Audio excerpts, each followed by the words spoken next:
Welcome to the Bulletproof Screenplay Podcast, episode number 31. Beware of advice, even this. Carl Sandburg. Broadcasting from a dark, windowless room in Hollywood, when we really should be working on that next draft. It's the Bulletproof Screenplay Podcast, showing you the craft and business of screenwriting while teaching you how to make your screenplay bulletproof. And here's your host, Alex Ferrari.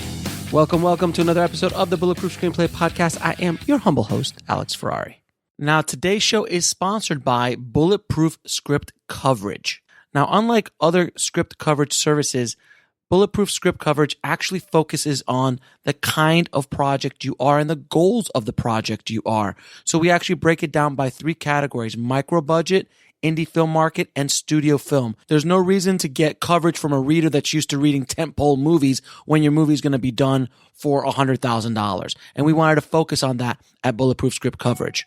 Our readers have worked with Marvel Studios, CAA, WME, NBC, HBO, Disney, Scott Free, Warner Brothers, The Blacklist, and many, many more. So if you need your screenplay or TV script covered by professional readers, head on over to covermyscreenplay.com. And today's show is also sponsored by IFH TV, Indie Film Hustle TV, the world's first Netflix-style streaming service for screenwriters and filmmakers.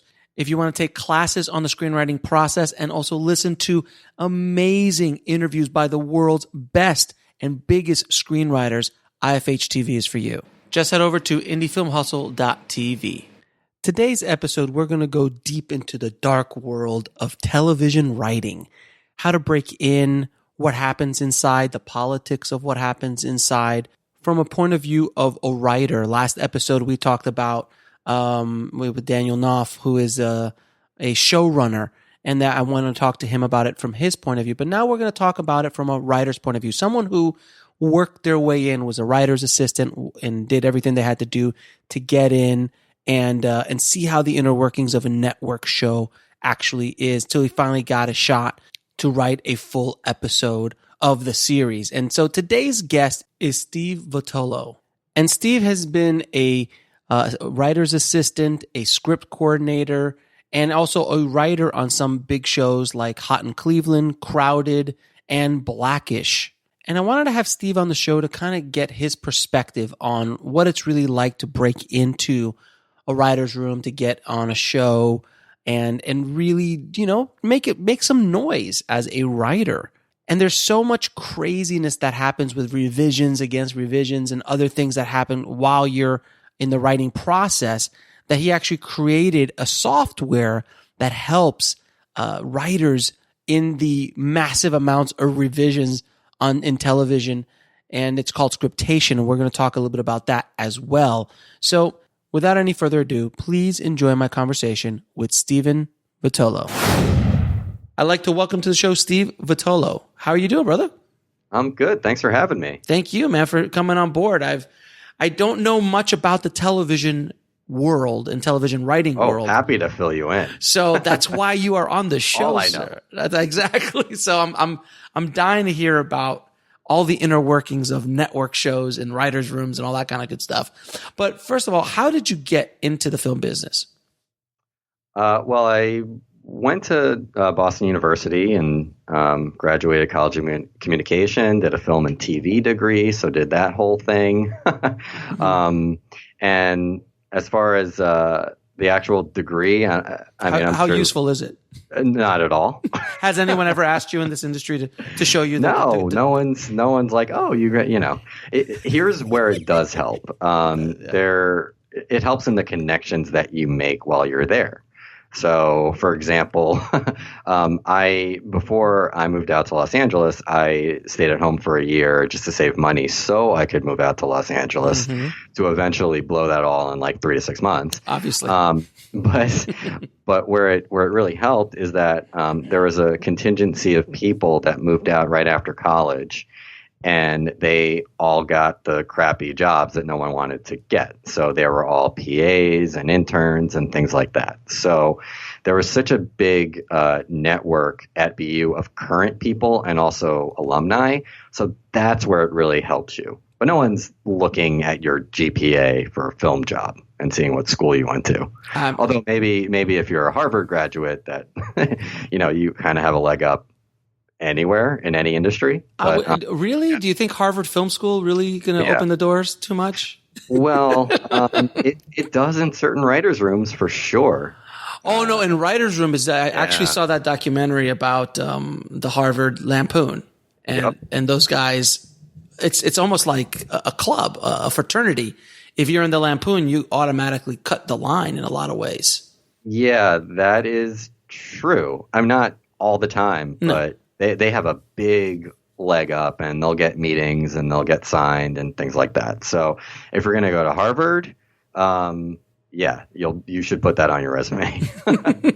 No, I mean, I went to Full Sail Film School in Orlando, and not once has anyone ever asked me in the entire time I've been doing this, can I see your degree?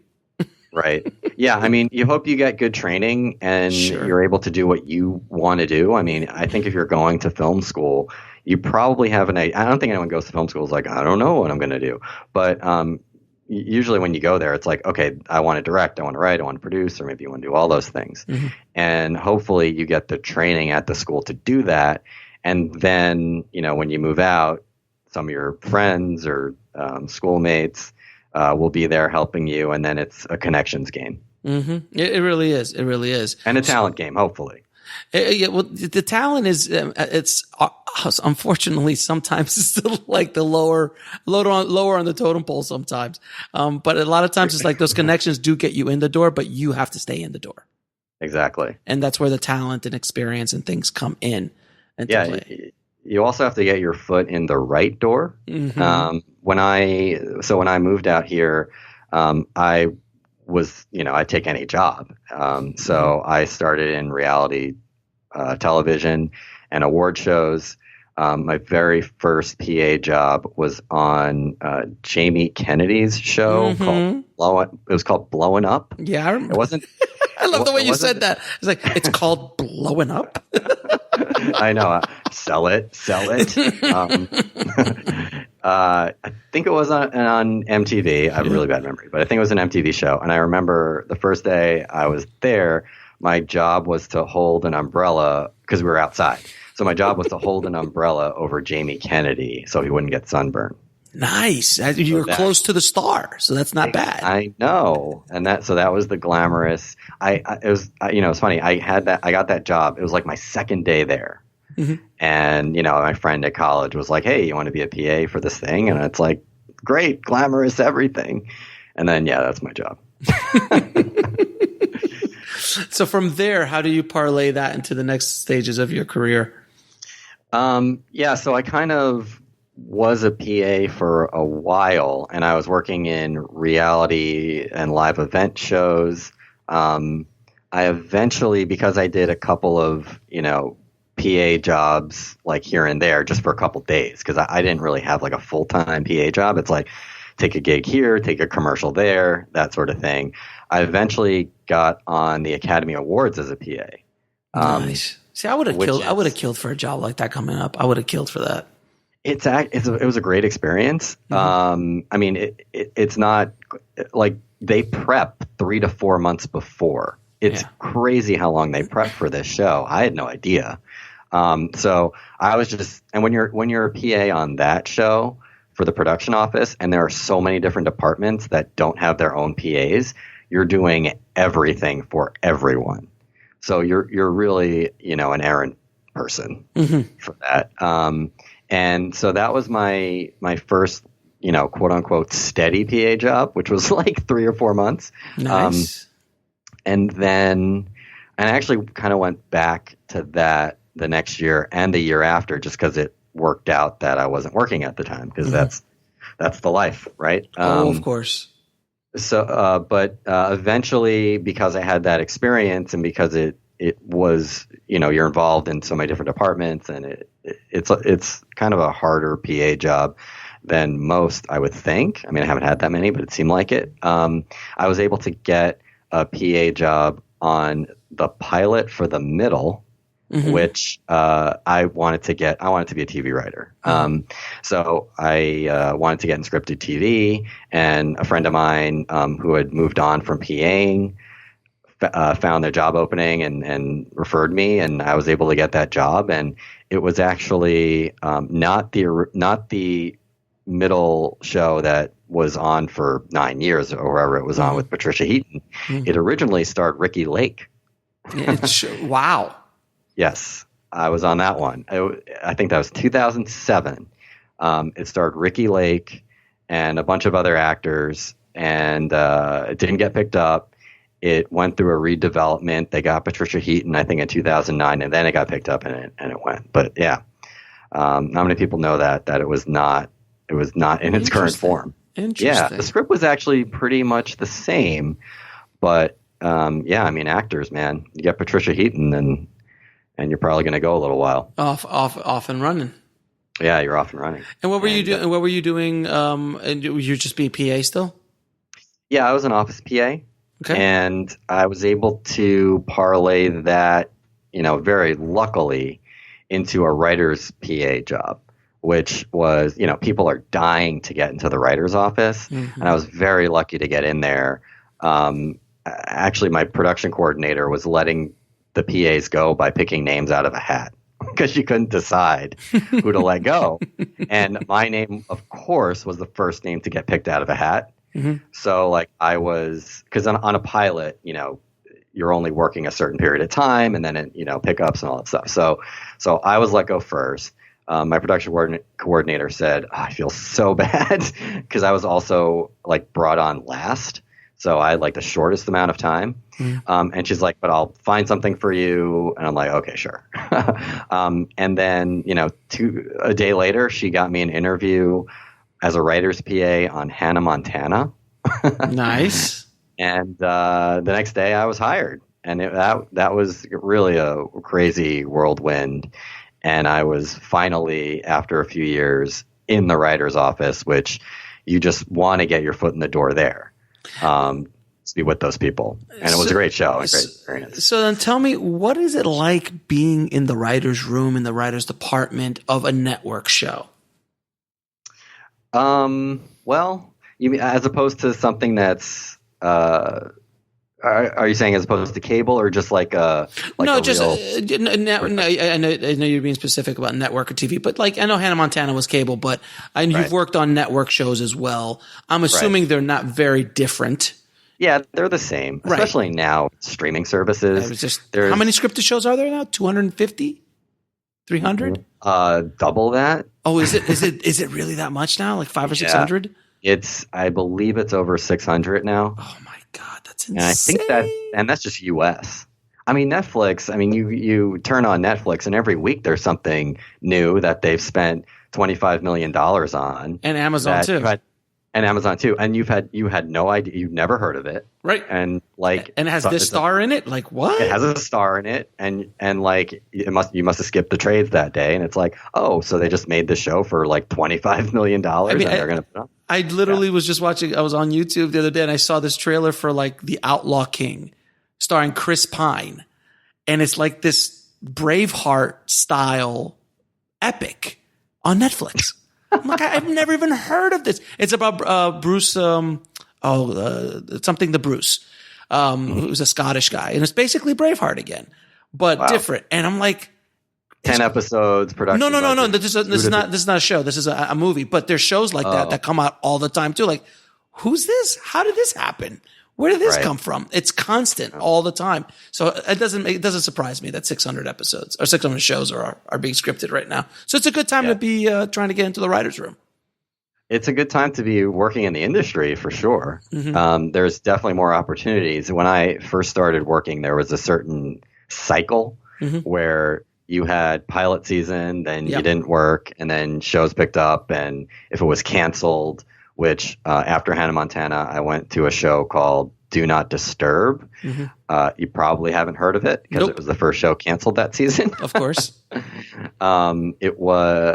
We filmed 6 episodes, we aired 3, and it was like it was at I live in Culver City, and it was at Fox, and it was like a dream for me.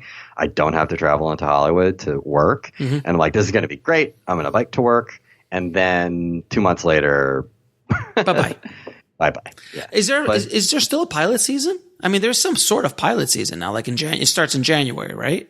Yeah, for network's still doing the pilot season. It starts around January. Sometimes early pilots can go like November, December, but basically like January, February, March, you shoot the pilots and then pick up. So yeah, there's still that in network, but with Netflix, they're not doing pilots. So they go straight to series. And with cable, because when I first started, cable wasn't what it was either. Right. Now there are so many shows on cable that those are all, I mean, there's no set seasonal thing for that. There are shows popping up all the time. So there's definitely more opportunity now than there was, 10 years ago. So what is it like to be in a writer's room in any kind of show? Yeah, fantastic. It's fantastic if you have nice writers and funny writers, and your boss is great. And I've been very lucky in that I've had great bosses. So I worked on Blackish most recently, and Kenya Barris created the show, and he's just so brilliant. He'll just come in the room and just, sort of Jedi mind everything into what the story needs to be. And, a writer that has a clear voice is refreshing because you know exactly what he wants. And also Corey Nickerson ran the room, and she's able to address notes and just the way she can craft a scene and get us through the script, make it great and funny, and get us out of there so we're not working till 2 and 3 in the morning is a real talent, and everybody loves her for that. So if you're working in a writer's room like that, it's great. I've worked on some show. When you work on a show that's a first season multi-camera show, for example, there's a lot. First of all, the multi-camera schedule is not great for writers. It's fantastic for actors, but for writers, actors are often rehearsing at 2, 3, sometimes 4. And then after that rehearsal in the writer's room, you go back and you rewrite the entire script. So you're starting the rewrite at 4 or 5. And it's not just your notes, but it's network and studio notes that you have to address. If something's really not working, it could be a problem. If it's a first season show, there's going to be a lot of scrutiny. So that you can start working till, 1 or 2 in the morning. But luckily, I haven't had that experience too much, and I've worked for great people like Kenya and Corey. Suzanne Martin, I worked with. She created Hot in Cleveland and a show called Crowded. Victor Fresco, who I worked on for Man Up and Sean Saves the World, and now he's got Santa Clarita Diet on Netflix. He's just a great guy, fantastic person, nicest boss you could have. So yeah, being in the room is great if people in the room are great. So what are like the politics of the room? Like you say, the showrunner, the executive producer pretty much is in charge, right?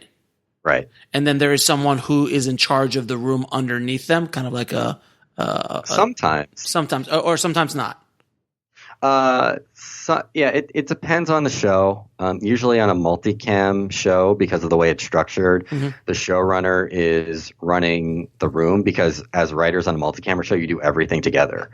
So you go down to the set together, you watch rehearsals together, you come back together. So the person who created the show, usually, the showrunner is running every aspect of it. If you work on a single camera show, because it's shot like a movie, sometimes that person will be on set. Sometimes. It depends how it's structured. And then there's a number 2. So kind of there's no like real title, but sure. We head get writer, it. Basically kind of idea. Got it. And then, and that person will be running the room. And then what happens is then the showrunner will come back to the room if they've been on set, and then we'll review everything that we've done in the room. Kind of how it works. Now, how are ideas incorporated in an episode in the writer's room? Like, are people throwing out ideas? Do people go away, write an episode, come back, and then get it beat up? How does it work? Yeah, it's different. There's no one way to do it. But in general, everyone breaks a story together. That's how it's done, I would say, for 90 something percent of writers' rooms, is that either someone comes in with a story or we just start pitching around funny. I work in comedy, so we just start pitching around funny ideas or something that happened, and if we could build a story around it. But everybody, for the most part, is sitting around a table, breaking the story together, and it's done in stages. First, it's a rough outline or some notes, and then you make a more complete outline. And then on Blackish, for example, we would all come up with the story together. We would have on whiteboards, we would write the scene, what happens in the scene, any jokes that we like, and it would be 2 boards full of the story, or sometimes 3. And then we would give that to the writer, and the writer would turn that into an outline. The outline would be reviewed by the showrunner or some of the writers and the studio and the network. They would get notes. They would write a draft, and that draft then comes into, before it goes anywhere, the writer's draft comes into the writer's room. So it gets distributed to all the writers. The writers read it, make notes, and then we talk about the draft, and then we make changes in the room. So that's generally how it's done. That's not like a hard and fast rule. I've worked on shows, for example, Crowded and Hot in Cleveland. We did it a little differently, where we broke the story together, and then we each took scenes. So all the writers would go home and they would write a scene and then send it to the script coordinator, which was me, and I would put all the scenes together in a script, send it back out to everybody. Everybody would read it, and then we'd discuss in the room. So that's how it's done sometimes too. And on Hannah Montana, stop me if I'm being boring. No, I think everyone listening, everybody listening wants to hear this stuff. So please continue. And on Hannah Montana, it was all room written. So, and I think that's the way it works on Chuck Lorre's shows. I've never been on one, but where everybody writes in the room and then it's assigned to a writer afterwards. Okay, so everyone beats the story down or breaks the story, outlines it, and then they give it to one writer to go write the script. No, not for that one. For Hannah Montana and the Chuck Lorre shows, once you break the story, then the writer's assistant opens up a blank document in the room, and people are literally dictating the script. So it all gets written to get with everyone together in the writer's room. That must be insane, though. Kind of. I mean, it works. I've seen it work on certain shows. It doesn't work on other shows. I don't think that would work on Blackish because that show needs a point of view. Yes, and it needs a writer to sit with the material and really think through the story and the scenes. But on a multi-camera show, for example, when you're going beat by beat by beat, that's something that maybe isn't necessary. So it works much better, at least, than a multi-camera to be room written. Got it. Now, you mentioned you were a script coordinator. Can you tell the audience what a script coordinator on a television network show does? Yes, and I'm so glad you said script coordinator and not script supervisor, because completely different things. Gets confused 9 out of 10 times. So tell the difference between a script supervisor and script coordinator. Sure. So a script supervisor, and script supervisors, forgive me if I'm messing this up, but they're on set. They deal with continuity. They work with the director. They deal with timing, and they make notes and give it to the editor. So they're on set. They're really important. They're with the director and the writer and making sure they get all the shots and things like that. So that's what a script supervisor does. A script coordinator is not on the set. A script coordinator is, and it's kind of different, comedy and drama, but the main job of the script coordinator is to be the liaison between the writer's office and the production. So your job is to get the script in production shape. So scene numbers, scene headings, you deal with legal and clearance issues. So once a script gets distributed, it goes to the clearance department and legal, and they'll say what you can and what you can't say. And also also when I say the liaison, you are also dealing with the departments and helping them with clearances as well. So art departments, they'll say, hey, we need a sign for this thing. Can you clear these 5 names? So that's a job as a script coordinator. On a drama, that's mostly what they do. Their script coordinators are in an office. They get so many revisions on a drama that that's kind of their whole job is to work, in the script in that way. On a comedy, a lot of times, and has been my experience always, script coordinators also act as a writer's assistant. Mm-hmm. So they are in the room working in the script, or taking notes when people are outlining or things like that. So what does a writer's assistant do then? Writer's assistant is responsible for taking notes, doing some research, maybe working in the script for rewrites. So once a writer brings in a script and we all talk about it, the writer's assistant will take the notes that we've just talked about, and then once we go back into the script and room write it together to do a pass, the writer's assistant will work in the script, changing the text. So you need typing skills for that, and you need knowledge of script writing software to be able to hop around in the script. And it's not so easy. It's something that you definitely get the hang of, and it's a skill. Knowing who to listen to, because you get a lot of voices coming at you. So being able to get all the pitches down and know which ones the showrunner wants and kind of who to listen to in the writer's room and who to definitely get, that's a writer's assistant skill. Now you've been going through all of this. You've been a script coordinator, you're a writer's assistant, and done all this kind of really heavy lifting throughout your career. And then all of a sudden, they point to you and say, you're going to get to write an episode. What was that like? Amazing. And that's the end of the show. Thank you. It's worked out different on different shows. That happened on Blackish, where I was there for like a year and a half. I didn't expect to get a script my first season, but the second season, I knew, it was one of those shows where you don't have to ask for it, because that's been the culture of the show, where they'll give scripts to the writer's assistants if they think the writer's assistant or script coordinator is good. And on Blackish, I had heard rumors around it, and then they made an announcement in the room, and when you're an assistant, the writers applaud for you. So that happened.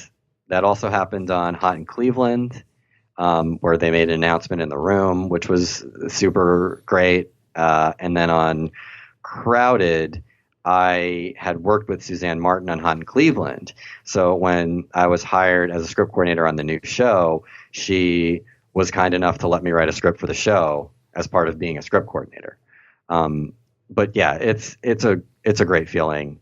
And the great thing about Blackish, and sort of the humbling thing, is that I was writing it with the other writer's assistant on the show, and it was the finale of the season.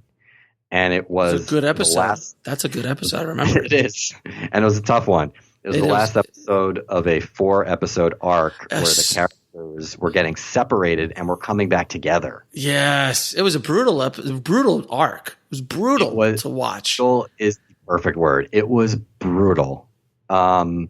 And it was necessary, and people didn't really like it. Nope. Did not like it. I'm going to be honest with you. My wife and I are going, they're going too far.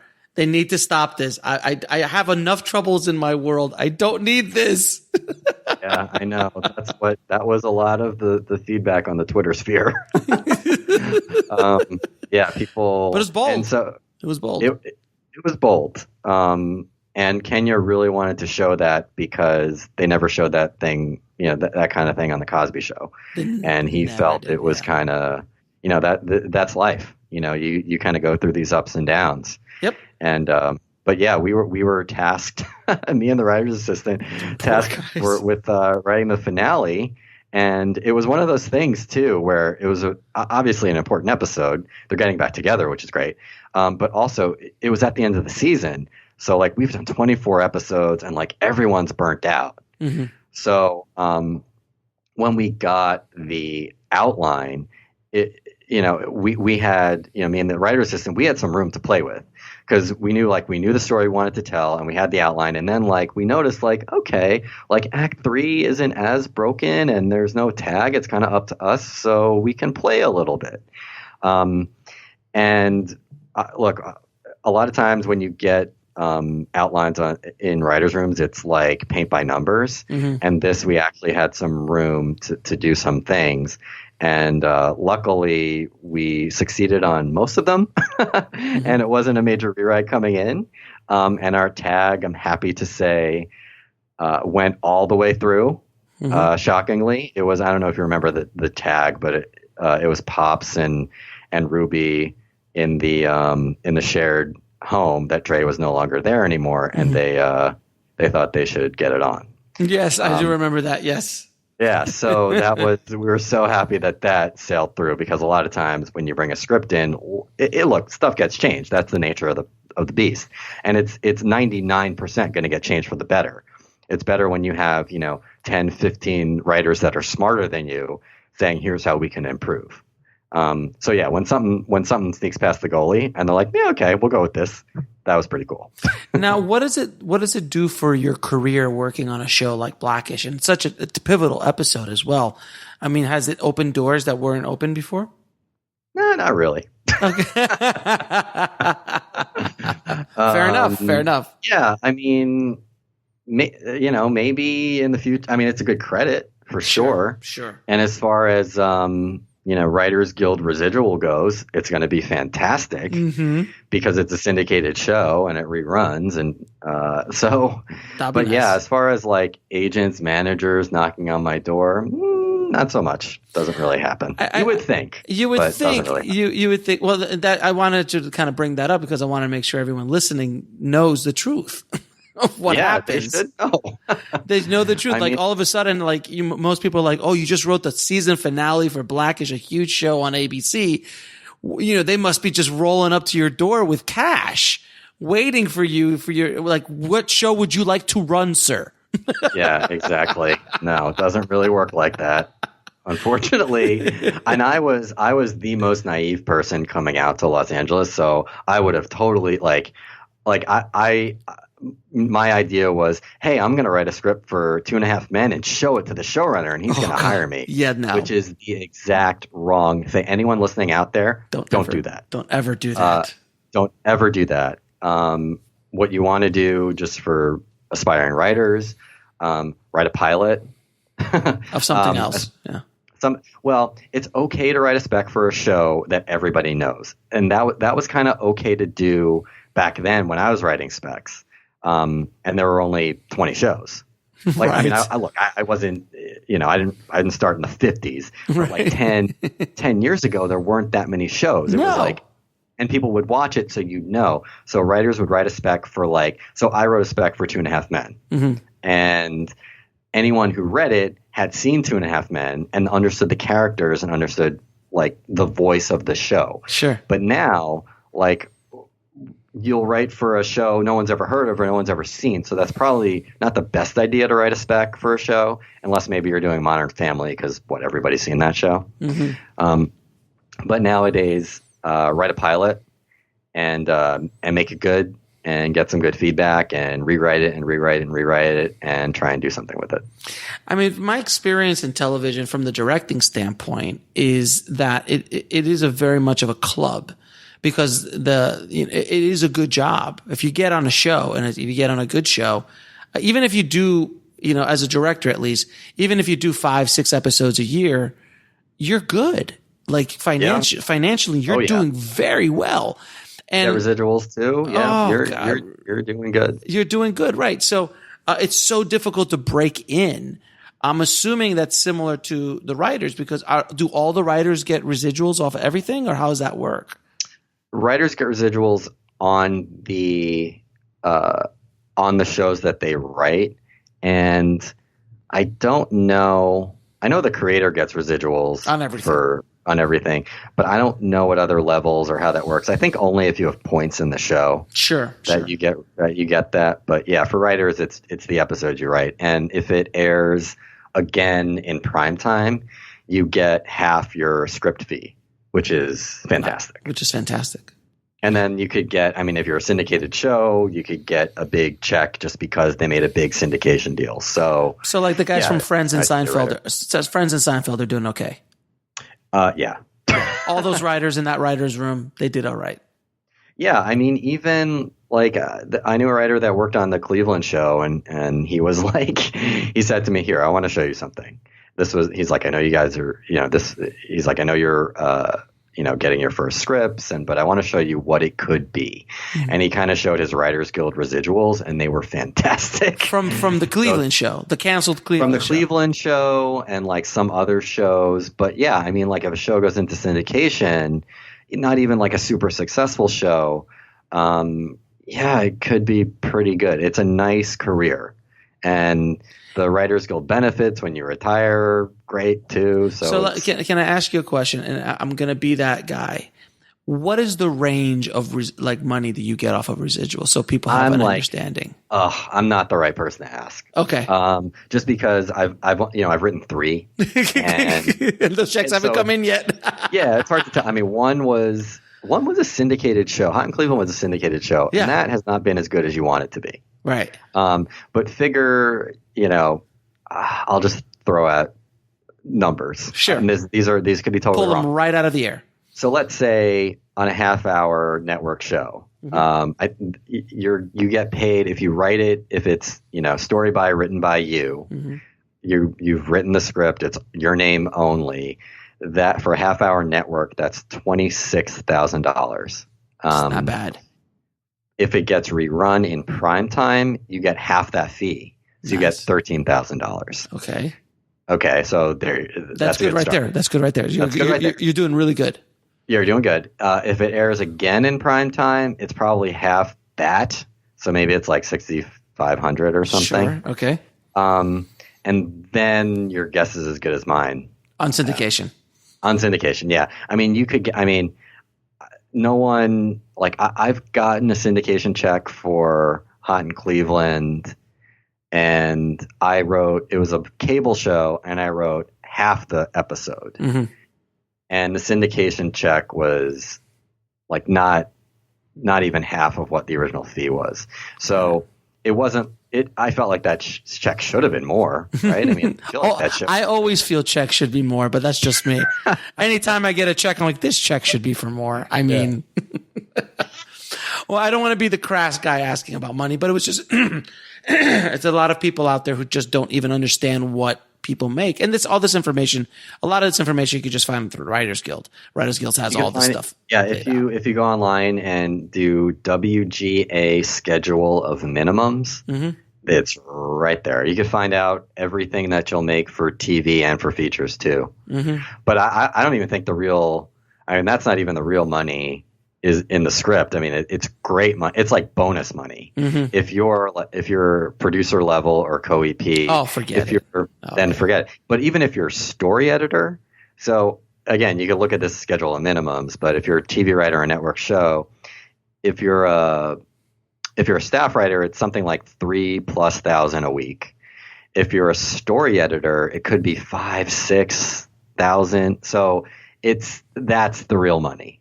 If you can get on some of these shows, writers make a good living. I have not been a staff writer or a story editor or anything on a show, so I don't have that experience. Sure, but that's the money. But wait, so you get paid to be there, and then you also get paid per episode that you write? Yes. That's just insanity. However, if you're a staff writer, and they're just never going to change this, you don't get a script fee, which is insane. I think just the people that are fighting just don't seem to care because they're so upper level. But yeah, so for example, if as a script coordinator, let's say you got a freelance episode, you get paid $26,000 for the script. Right. If you're a staff writer on a show that's making $3,000+ a week and you get a script, you don't get that script fee. You get residuals, but not script fee. And it's for, I don't know why. but it's still around, and no one seems to ever want to fight for that. It's crazy. That's insane. Yeah. That's insane. Yep. So with all of this, now you've told us all this kind of work that you've done over the course of your career. You've then decided to jump into the technology game and and invented an app called Scriptation to fulfill a need that is desperately needed in the world of film and television. Can you talk a little bit about Scriptation? Yeah, so being a script coordinator, I was the one responsible for sending out scripts and script revisions. And I come from the TV world, so I was working on this. It was a pilot. We had it was a weird production schedule. We had 10 days from the table read to when we started shooting, and every single night we were putting out a full 50-page script to 100 plus people. So I get the script together, give it to the PA. They make copies, hand it out to people. People make notes on them. The next day, same process all over again. People are rewriting their notes on the new drafts, and they're dumping the old draft in the trash or hopefully the recycle bin. And that's a crazy process that we've been doing for years. And at that time, everyone on the show, at least in the writer's office, was feeling this is an incredible waste of paper. And I was thinking that too. And not only is it a waste of paper, but productivity. Sure. Where you get one draft, you make all your notes, whatever department you're in. If you're a writer, if you're a set decorator, if you're in sound, if you're a director, you make a lot of notes if you're a director. Same thing with the DP. And you're making all of these notes on a script that is going to be obsolete in 24 hours. So I knew that we could annotate on a tablet. So people had iPads at the time and iPhones, and you could use Adobe, right, to annotate a PDF document. But the real problem was once you annotate the draft, so let's say you have a table draft of a script, and then you get your production draft, how can you move all of your notes and annotations from the table draft into the production draft? And that was the problem that we're trying to solve. And I hired a developer. I said, "Can you do this?" And he said, "I think so." And that's what kind of launched Scriptation. We figured out this problem, after 2 or 3 years. It took us a while to figure out how to transfer notes from a draft to a new draft and do so intelligently, where we could tell you what changed. And if you handwrite a note that's on the top of page 3 and now is on the bottom of page 2, we can move that handwritten note in that same spot. So, that's how we kind of came up with it. And, we put it in the App Store, and it's been pretty successful. And we've had directors that tell us it saves them 4 to 5 hours a week. That's a lot. And that's 4 to 5 hours in BS work that they don't. Because when you're directing, you want to spend your time recopying notes and figuring out what changed, or you want to see how it's going to look and get the right performances and set up for the shot. Right. So that's the time that we're saving. And it's been really great that not only have people on the crew been able to use it, but also agents and managers and studio executives are using it too, because they've got a ton of scripts, and instead of carrying around a giant binder, they've got a tablet. Right, of course. It's insane. When I'm directing myself, I have to carry around this huge binder full of, and I try to put my notes in, and it's such a pain in the butt. And I was like, this is such an old-fashioned way of doing things in today's world. But now your Scriptation has alleviated that pain. Well, on your next production, you're going to need to use it. Obviously, I know somebody in the company, so hopefully I'll be able to get a copy. No. So how much does it cost? Where can people get it? Well, I kind of have an announcement to share about that. So we Scriptation for the past almost 2 years has been in the iOS App Store that you can get on iPad and iPhone for $9.99. And what you get with that is you get annotation, you also get note transferring, you get another feature called actor highlighting, which is useful for actors at table reads because instead of manually highlighting all their lines, they tap a button and boom, all their lines are highlighted. Genius. Also useful for sound mixers, which we found out. I didn't know. I built it for actors, and then sound mixers say, hey, we highlight lines too. Can you do X, Y, and Z? So, so Scriptation has been in the store for $9.99, and you get all those features and a couple other things. We're going to make that free. What? Yeah. So the core Scriptation core of Scriptation, you're actually going to be able to get for free and use as much as you want with as many scripts as you want and transfer notes as many times as you like. No limit on it. Okay, and then what's the rub? You have to be a business, so what's the rub? Too good to be free? It sounds too good to be true. Is this should I just buy real estate with no money down? So what we will be offering is we're going to be offering Scriptation Pro, which is going to include cloud storage, and we'll be able to actually sync all of your Scriptation metadata, actor highlights, note transferring deletions, etc. in the cloud. You can access it device to device. We also have our document editor, which lets you add facing pages to write notes. And actually in the note transfer, this is really cool. So if you're a director and you're at a table read and you make all of your notes and you insert shots and diagrams, and then you get a shooting draft, you can actually transfer all of those inserted pages into the new draft as well. The way the algorithm works is it actually finds the like page and then moves that page there. So you really don't have to do any work when transferring notes. That's amazing. And we're also offering a reader mode for the iPhone, where sometimes it's hard to read scripts on your iPhone as a PDF, and we're going to make that easier for you. That's actually being included in the free version, but that's going to be launched with Scriptation Pro. And then we've got a couple of other features that we're launching with Pro there. And yeah, that's awesome. the rub. That is the rub, and a good rub it is, sir. Yes. And then where can people find the app on the App Store? Sure. Yeah, you can go to the App Store, search for Scriptation. It'll be there. You can also go to the Windows Store and get Scriptation. It's available on any sort of Windows device that you have. Fantastic, man. And now I'm going to ask you a few questions that I ask all of my guests. What advice would you give a screenwriter wanting to break into the business today? Right. Fair enough. Next. No, I'm joking. Yes. I'll elaborate a little, but it's really simple. If you want to be a writer, write.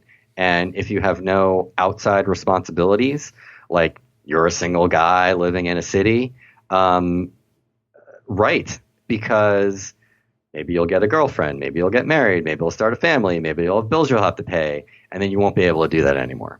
Yep. So if you can do it, write as much as you can, rewrite. Find a group of friends who don't send your script to everyone to get notes and then try and appease everybody. Find a group of people that you trust. You trust their opinion, you trust their taste. 3 people, 4 max. Send that to them, get their thoughts, become a better writer with that. Now, can you tell me what book had the biggest impact on your life or career? You asked that to everybody? Everybody. Oh, man. Oh, my God. Dr. Seuss. Let's see, the New York Times crossword. I think doing crosswords makes you a smarter person. Fair enough. And I'd recommend everybody to. You don't have to get the New York Times to do it. You can they have a crossword app in the App Store. So get New York Times crosswords. Start with Monday.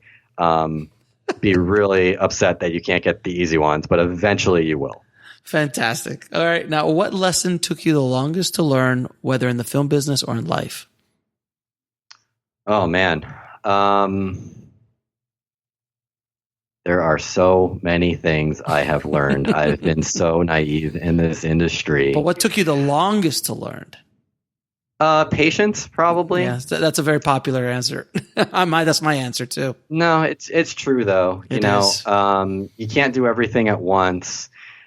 Plans are gonna. I've learned this a lot with Scriptation too. But you got to be able to pivot, whether in a company or in life. Mm-hmm. if things like patience, but at the same time be willing to change what you're doing. And I don't know, all about, be mindful of things and have a good attitude. These are like, what am I saying right now? But all of these things are, yeah. I mean, I'll go to yoga, yes, find your inner self, meditate. Meditate. Yeah, do all of those things. You can't do everything for everybody. You can't do everything at once. Sure. Do what you want to do. Do what you know is right, and hope that you succeed and have faith that you will. And what are 3 of your favorite films of all time? This is going to sound so cliche. Go for it. It's okay. Because it's so of my time. I know. Like I was in college, so that's why it's going to sound cliche. Sure. Office Space. Now, I love that movie. I really, it's a brilliant piece of cinema. It really is. It really is. It is so perfect in almost every way. It's so ahead of its time. It's so ahead of its time. It's just so Mike Judge is just so brilliant. That movie I could watch over and over again. And that other one he did, Idiocracy or Idiocracy. Oh my God. Oh, you mean What's Happening Right Now? Exactly, like where we are in the world right now. It was the writer. I saw the writer, or I read the writer. Like he goes, when I wrote this, I never thought that this would actually happen. Yep. It is scary. Scary. Yep. That's a frightening movie to watch now. Well, we're watching it right now. We're all watching it. The world watches this movie. Another movie, just because I can't think of my favorite that I can just put on and watch, is Midnight in Paris. I love wish fulfillment movies. I wish more movies were like that, because that's what I want to go to the cinema for. Mm-hmm. There's just something, it's just comfort food for me to watch that movie. Mm-hmm. And when I was a kid growing up, Superman. The original Superman is so good. Yeah, it's good. Donner created, without Donner, there is no Avengers. Agreed. I mean, 100%. There is no Batman. There's no Batman. There's nothing without Donner setting up the entire genre. He's the first one to do the genre in the theatrical environment. Oh, and making it feel real. Everything. I mean, Nolan. I mean, that's sort of what Chris Nolan did with the Batman movies, is make it feel like this could happen. Right. And it just make it feel grounded. Chris Nolan took it to the next level. Batman Begins, that's up there, one of my favorite movies. Yeah. But yeah, Superman, man, that as a kid and today, Superman 1 and 2, I should say. Yeah, those two together are. I look at them. Talk about 3 or holy God 4. Let's not go there. Though I actually was a kid when 3 came out, and I loved 3 when I was 10. So did I. Like Richard Pryor. When I loved 4. Oh, maybe I didn't even love 4 when I was 10. Actually, I liked it then. I was already a teenager by that time, and I could go, this is not right. There's something weird. There's something. Don't like that guy's fingernails. Why can you cut Superman's hair? This makes no sense. This makes no sense. I don't understand what you're doing. Did you ever see the Donner cut of Superman 2?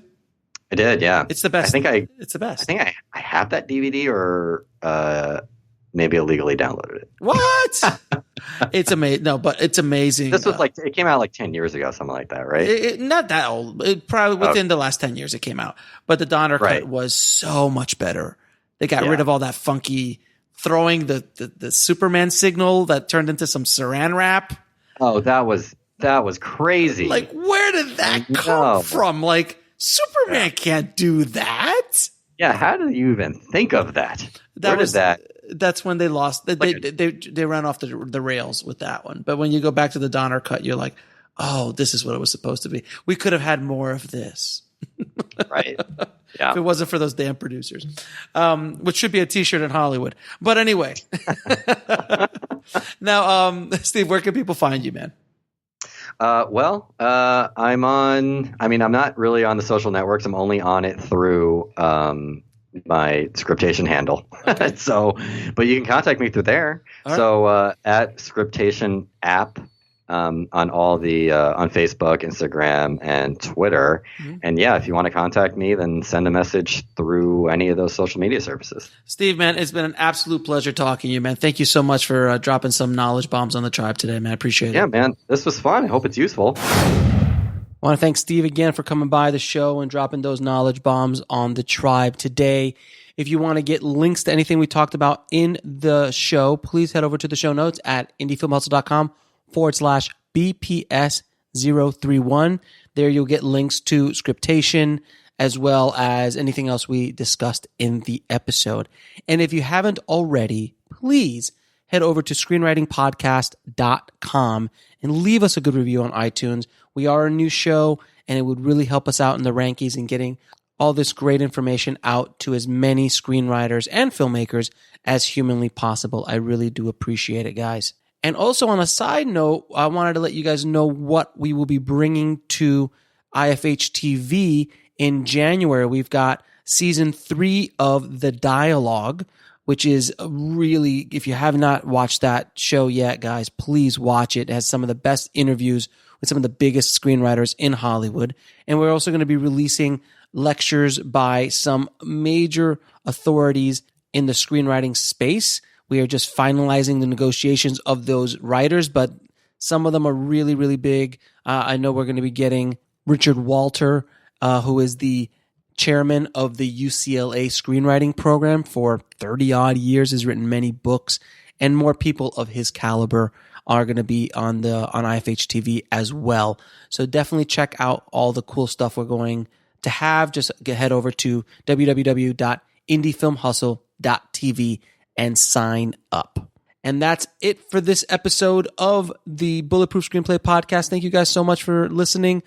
This might be the last episode before the end of the year, but definitely before Christmas. So if we don't speak, Merry Christmas, Happy Holidays, Happy Kwanzaa, Happy Hanukkah, all the holidays. May you have a great holiday season. And when your families come over and drive you nuts and there's all this drama and all this stuff going on with families and friends coming over, take it. Put it into your scripts. Put it into your stories. Be honest. Be truthful with where you're coming from as a writer. And I promise you, it will lead you to places you don't even see right now. So, as always, keep on writing no matter what. I'll talk to you soon. Thanks for listening to the Bulletproof Screenplay Podcast at bulletproofscreenplay.com. That's BULLETPROOFSCREENPLAY.com.